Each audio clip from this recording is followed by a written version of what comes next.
बॉलीवुड में कपूर खानदान एक ऐसा नाम है जिन्होंने लगभग भारतीय इंडस्ट्री की नींव रखी है। चाहे बात की जाए पृथ्वीराज कपूर की या फिर राज कपूर साहब की, कपूर खानदान ने अब तक फिल्म इंडस्ट्री में अपने नाम का दबदबा बनाया हुआ है। हालांकि कपूर खानदान के हर एक शख्स आज भी अपने अभिनय और एक्टिंग के लिए जाने जाते हैं। इन्हीं में से एक नाम है शोमैन यानी कि राज कपूर।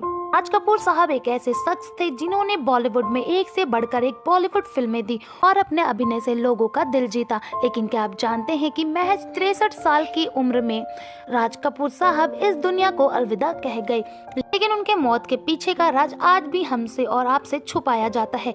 ऐसे में हम जानेंगे कि आखिर राज कपूर के मौत के पीछे की सच्चाई क्या है, कैसे और किन लापरवाहियों से उनकी मौत हुई थी। राज कपूर, जिनको भारतीय सिनेमा का शोमैन कहा जाता है, हिंदी सिनेमा में एक जाने माने अभिनेता, निर्माता और निर्देशक थे, मगर बॉलीवुड ने ये सितारा महज 63 साल की उम्र में इस दुनिया को अलविदा कह दिया था। भले ही उनकी मौत अस्थमा की बीमारी के चलते हुई थी, मगर कहीं ना कहीं इनकी मौत के पीछे सरकार को भी जिम्मेदार माना जाता है।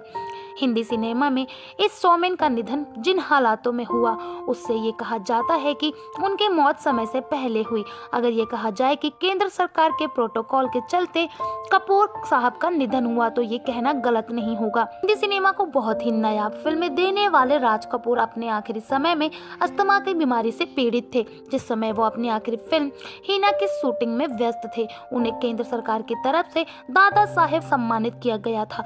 इस अवार्ड को लेने के लिए राज साहब खुद अपने परिवार को लेकर दिल्ली पहुंचे थे। दिल्ली आने के बाद उनके अस्थमा की बीमारी से ज्यादा जोर पकड़ लिया था और इसी वजह से राज कपूर अपना ऑक्सीजन सिलेंडर साथ में रखा करते थे।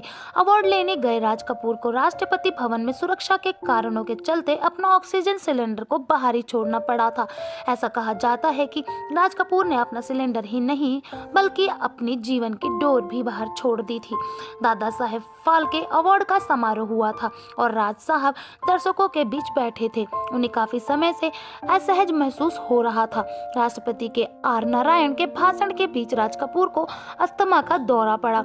ऐसे में राष्ट्रपति अपना भाषण छोड़ स्टेज से नीचे उतरे और राज कपूर को दादा साहब फाल्के अवार्ड से सम्मानित किया, मगर तब तक बहुत देर हो चुकी थी। राज कपूर को तुरंत दिल्ली के एम्स हॉस्पिटल में भर्ती किया गया, मगर कुछ दिनों तक हॉस्पिटल में इलाज के बावजूद बचाया नहीं जा सका और आखिरकार 2 जून 1988 के दिन बॉलीवुड के शोमैन राज कपूर ने इस दुनिया को अलविदा कह दिया। अगर अवार्ड समारोह के दौरान राज कपूर को अपना ऑक्सीजन सिलेंडर अपने साथ रखने की इजाजत मिली होती तो शायद राज कपूर साहब बच जाते, मगर ये हो ना सका। तो दोस्तों, आप राज कपूर के मौत का जिम्मेदार किसे ठहराएंगे, सरकार को या फिर उनके फैमिली की लापरवाही को? हमें अपनी राय कमेंट बॉक्स में कमेंट करके जरूर बताइएगा। साथ ही बॉलीवुड से जुड़ी ऐसी और सदाबहार किस्से कहानियों को जानने के लिए आप हमारे चैनल को सब्सक्राइब जरूर कर ले। Bye bye.